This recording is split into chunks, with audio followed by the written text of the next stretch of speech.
পিনাকির YouTube যদি বন্ধ হয়ে যায়, পিনাকির যত মাতবরি সব শেষ। পিনাকির ফেসবুক যদি বন্ধ হয়ে যায়, সব মাতবরি শেষ। ইলিয়াসের ফেসবুক বন্ধ হয়ে গেলে মাতবরি শেষ।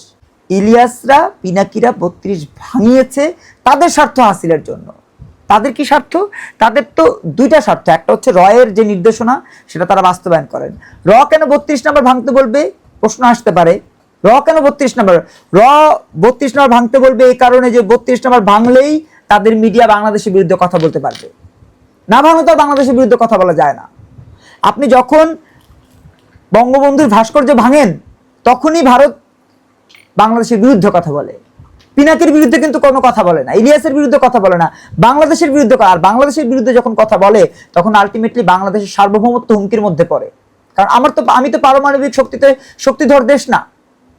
আমি কিন্তু পারমাণবিক শক্তিধর দেশ না। ভারত পারমাণবিক শক্তিধর দেশ।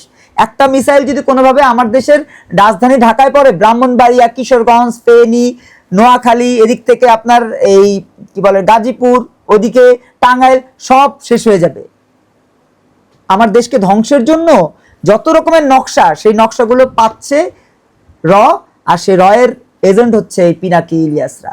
আজকে এই পিনাকি ইলিয়াসরা রয়ের এজেন্ট বিধায়ী কয়দিন তারেককে বলে রয়ের এজেন্ট, কয়দিন নুরুকে বলে রয়ের এজেন্ট, কয়দিন ওই যে ববি হাজ্জাজকে বলে রয়ের এজেন্ট, কয়দিন রুমিন ফারহানাকে বলে রয়ের এজেন্ট।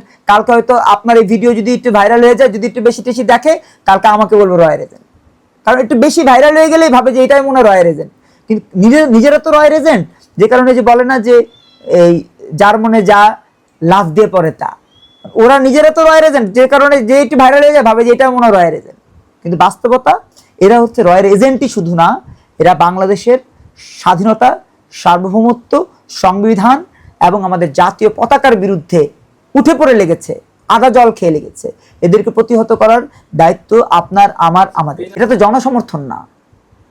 ওই যে বিকাশুর রহমান তারেক 32 ভাঙার আন্দোলনে ছিল না? 32 ভেঙেছে না? সে লোকজন নিয়ে গেছে না?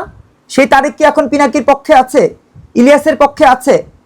ওই যে সিদ্দিক এত মাসলা দিল 70 গুণ সব পাওয়া যাবে, সেই সিদ্দিক কি এখন ইলিয়াসের পক্ষে আছে? তার আপনার পিনাকির পক্ষে আছে? কনক স্যারের পক্ষে আছে? কেন নাই? কারণ একটাই, এটা হচ্ছে আপনার ভিজুয়াল একটা জগৎ, সোশ্যাল মাধ্যম। এই সোশ্যাল মাধ্যম, ভার্চুয়াল মাধ্যম কখনো টেকসই না।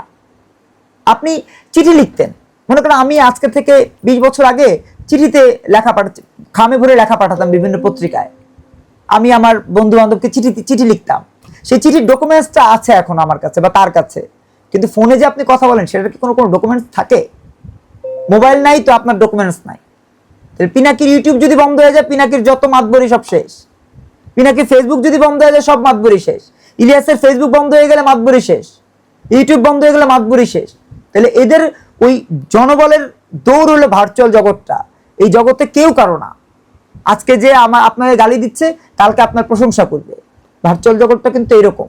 সেই জগতের রাজা হচ্ছেন পিনাকি, যেই জগতের কোনো বাসিন্দা স্থায়ী না।